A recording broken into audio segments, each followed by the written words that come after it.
Tinatawagan ko rin ng pansin yung mga nandyan sa San Dionisio. President Montemayor, and I am even announcing the time to you at 600 hours or alas 6 po ng umaga. Lulusubin na po namin ang San Dionisio. The full force that we are capable of is now in place and we are going to attack San Dionisio. Kaya yung mga nandyan, na mga kumakampi, your struggle is senseless. Mag-uwian na po kayo because if you do not, I will visit you with death and destruction. We pray for unity and harmony so that we may live in peace once again. But this can only be achieved if we stop suspecting one another, if we try trusting each other. May the good Lord shine upon His light to the government of President Romina Salgado to guide her in navigating the ship of state as President was to the horizon of peace and prosperity. Let us all rise. Carlito, at lalo kang baka kalabanin ng past na letter ng gobyerno ng lola mo. Hindi ko nga maintindihan eh. Hindi naman dapat magkakaganito eh. Leandro! Leandro, gigirahin na tayo dito! Gigirahin na tayo! Leandro, narinig mo ba lahat? Leandro! Gigirahin na tayo, Daddy. Dad, hindi naman tayo susuko, diba? Diba hindi naman tayo susuko? Nagkabilihan na ng paniniwala, Carlito Valiente. Lahat ng sinasabi mong kakampi, bumaliktad na. Si Amanda nasa TV kanina. Anong gagawin natin ngayon? Wala na pala sa atin ang simbahan. Yung mga businessman na kinuusap ko kanina, baka bumaliktad din sila. Kung sakasakali nga mangyari yun, naku, talo talaga tayo. Paiba-iba na naman ang isip ng daddy mo. Baka yan ay katalo natin. Pero sabi mo, hindi naman tayo susuko, hindi ba? Ikaw nagsabi nun eh. Kahit ikaw na ang magpatakbo ng operasyon, huwag lang tayo sumuko. Ernestina, tayong dalawa ang dapat lumaban. At kung sino ang gustong sumama, pwedeng sumama. Lalong hindi ako sasama. Hindi ako susuko. Ayokong mahuli ako. Ayokong makulong. Ano na lang yan? Iwan natin si Daddy, ganun-ganun na lang? Dito kay Leandro, kahit anong mangyari. Teka muna. Tama si General Alegre. Maraming paraan para makalaban. Pabayaan yung magpasya si Daddy, pwede? Habang may pagkakataon, ayoko magkamatayan ng dahil sa akin.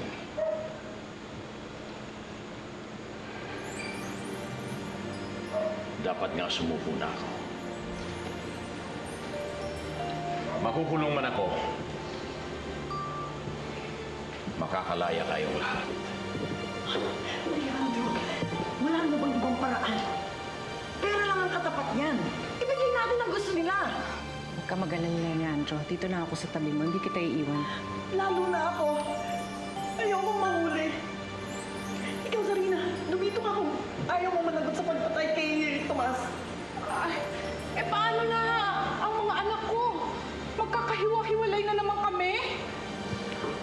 Pero para sa ating lahat ito, bago kausapin ni Daddy si Gonzalo, aalis kami ni Julius mamaya. Saan kayo pupunta? Saan kami pupunta? Okay. Mamaya magpapatuloy ng laban natin. Tama, ate. Magsama-sama tayo. Tayo ng asawa ko. Tayong haharap sa kanila sa ibabaw habang tinutulungan natin si Ate Ernestina at saka kung sino pang magiging kakampi natin sa ilalim. Nakakatakot ang iniisip mo, Rosa Camila. Magiging supersibo yan. Pero kailangan ng tulong ni Ate Ernestina. Saka para to sa laban ng pamilya natin. General Alegre. Sir. Makipag-ugnayan ka kay General Gonzalo.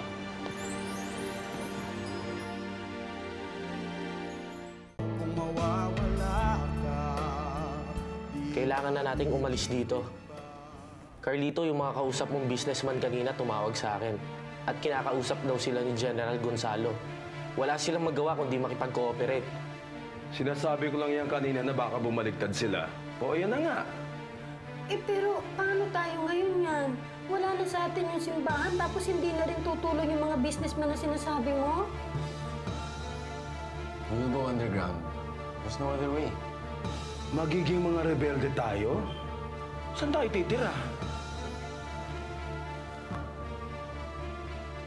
Mamumundok tayo. Ano? Mamumundok tayo? As in literally? Paano tayo mabubuhay dun? Hindi naman literal na mamumundok eh. Lalayo lang tayo sa syudad at sa mga lugar na madali tayong mahuli. At nandito ako. 10 ng mga tauhan namin, doon natin isusulong ang laban natin. Bakit nagawa mo to sa pamilya mo? Pagtulong ang ginawa ko, hindi pagtatraidor! Tama si Amanda. Kung kailangan natin makibagay dyan sa mga yan, hindi yun ang gawin natin. Hindi pakikibagay yan. Pagsuko yan. House arrest lang at konting kayamanan ng mga Montemayor. Sana tumupad sa usapan niya mga yan. Alam mo, nasa kanila lahat ng alas. Nasa kanila yan kung ayaw nila tumupad sa usapan. Isa lang pinaghahawakan natin, world opinion. At doon hindi sila pwedeng hindi tumupad. Amanda, makakalaya na ba tayo ng tuluyan? Makakalaya, pero hindi tuluyan. Ang ibig mo sabihin, lagi na lang tayo mga nakakulong? Alam mo, Panfilo, after the coup, we don't have our freedom anymore and we all have to adjust. Rafael, kapag nakausap mo yung asawa mo, i-explain mo sa kanya, i-explain mo sa buong pamilya na nagawa ko to para sa ating lahat. Gawa-gawa lang ang paghalik sa puwet ni Gonzalo.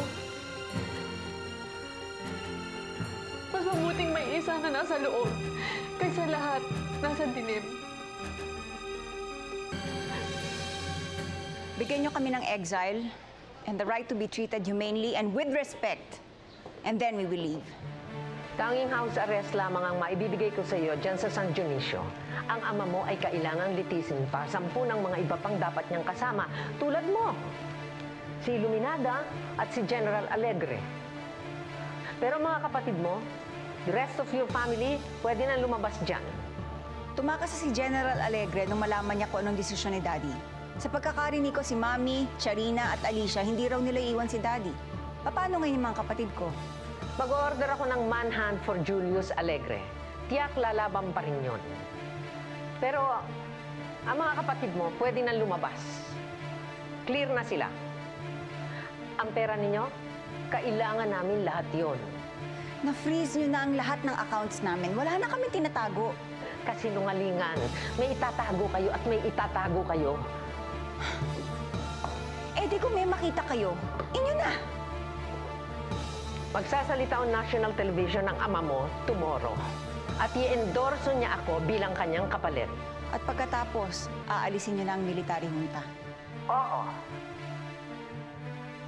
Saan nyo lilitisin si Daddy? Maglalagay kami ng isang hukumang bayan, similar to the Sandigang Bayan. May kasulatan ba yan? Kasulatan? Excuse me, ma'am. Can I talk to her? Hello. Hindi na kailangan ng kasulatan pa rito. Sabihin mo sa daddy mo, sumuko na lang siya, and I assure you, tomorrow mismo, i-order ko ang mga sundalo pabalik sa barracks, including myself. Hindi kailangan ng kasulatan. I'll keep my word. You tell that to your dad. Rosa Camila, mag-iingat kayo, ha? Mapanganib yung gagawin niyo ni Carlito. Wala naman kasing ibang paraan na para matapos na itong nangyayari sa pamilya natin eh.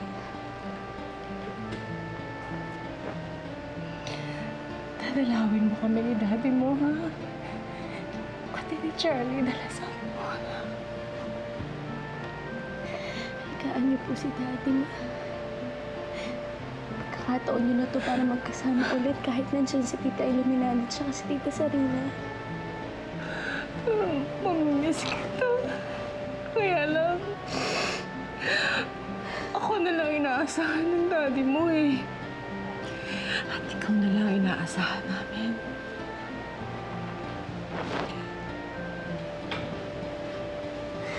Charlie, ano? Be a good boy, ha? Opo, Mami. Mami, iniwanan na ako ni Daddy.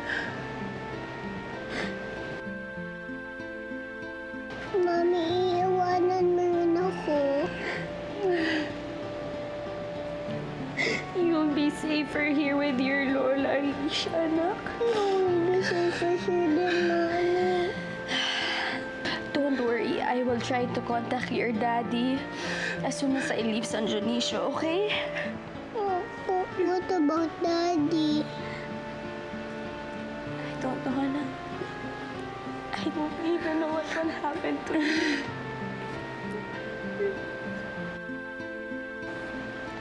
You be a good boy, okay? Don't you worry because your Lola will be here to take good care of you. Yep.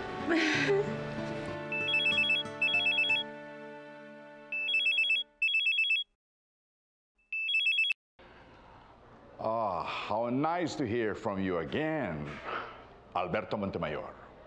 Bakit ikaw sumagot ng telepono? Well, simple. Hindi kanya kailangan, wala siyang panahon sa'yo. Para makipag-usap sa'yo. Pakiusapan mo siya. Sabihin mo, handa akong ibigay lahat ng pera ko. Para lang sa kalayaan ko. Now, I'm talking about 5 billion pesos here in Asturias. Pera na kahit si Mami o si Daddy ay hindi alam. Well, I have news for you. Hindi na bibili si General Gonzalo. Ganun pa man, ipapaalam ko sa kanya. Ngayon, kung interesado siya, I will call you. But don't call me, okay?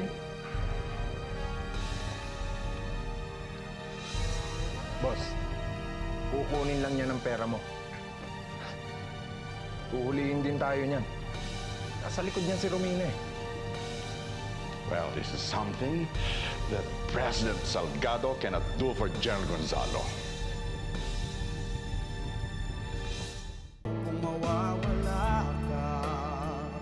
Maipangako mo sa akin, huwag mong pauwiin si Paloma dito, ha? Mag-iingat ka, Ernestina. Hindi ka sanay sa hirap. At alam ng lahat na si Julius lang ang tatakas.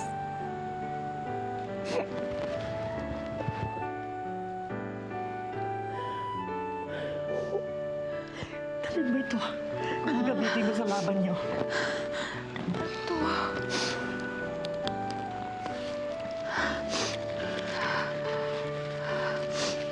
$. Thank you.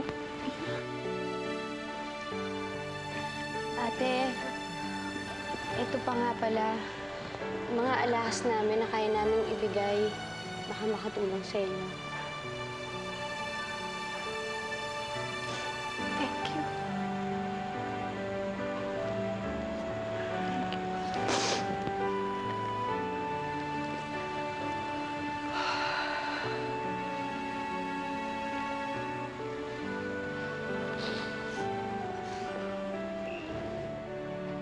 It is my fervent wish that there be no more bloodshed in this country for as long as I live. That is why I'm stepping down to give way to the government of President Romina Salgado. And from here on,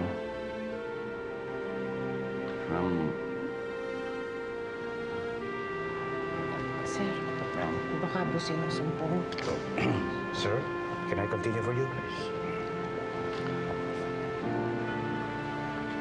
Mr. Montemayor wishes to point out that he recognizes the government of President Romina Salgado as a true, legal, and duly constituted government of the Republic of the Philippines. And together with his family, he wishes the new government success and everlasting peace. Mabuhay ang Pilipinas. I'll take it from here.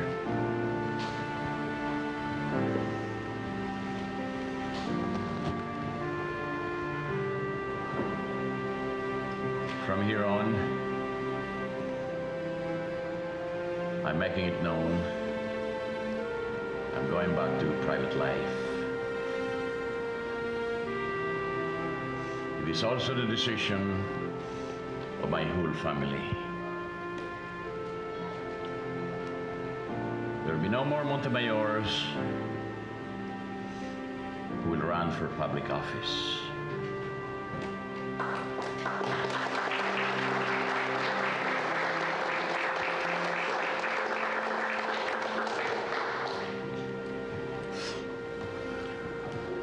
May I announce that those of you na gustong umalis, pwede nang umalis.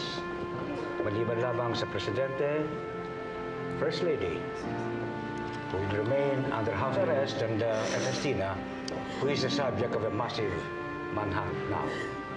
You can leave. 2 buwan pagkababa ng dating presidenteng si Leandro Montemayor, naratipika na ang konstitusyon na binuo ng Constitutional Commission na pinili ng gobyerno ni Presidente Romina Salgado. Charlie! Samantala, nalalapit na ang unang araw ng paglilitis ni Presidente Montemayor sa hukumang bayan at pinaghahanap na ang anak niya na sina Ernestina at Alberto Montemayor. Isang buwan na yatang hindi ko nakita.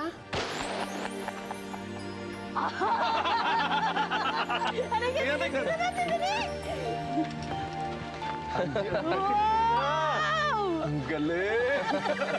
Ang gagaling na ninyo. Parang halos kailan lang ayaw ninyong humawak ng barel. Eh, mahirap na. Baka maunahan. Oy, pero siguro naman hanggang practice lang to, hindi ba? Nako, wag mo isipin yon. Magkakaroon din tayo ng pagkakataon.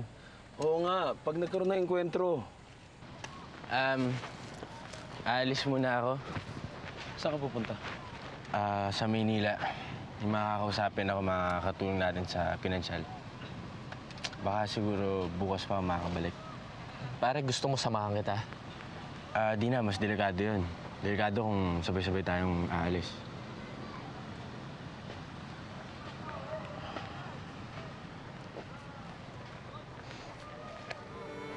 Saan kaya kukuha ng pera si Carlito? Hindi ko alam. Ayaw niya magsalita eh. Pero nakikita ko sa kanya, hirap na siya. Baka naman kay Guada. Kamusta na kaya siya? Pasensya na po, Father, na late ako. Sanay naman yung mga sundalo dito na ganitong oras ka dumarating. May gusto nga pala makipag-usap sa'yo. Sino po tungkol saan? Ang lahat na nagplano nito. Kung bakit kailangan mo magsimba sa simbahang ito gabi-gabi para hindi sila magduda. Nandito si Carlito. Baka humahuli siya.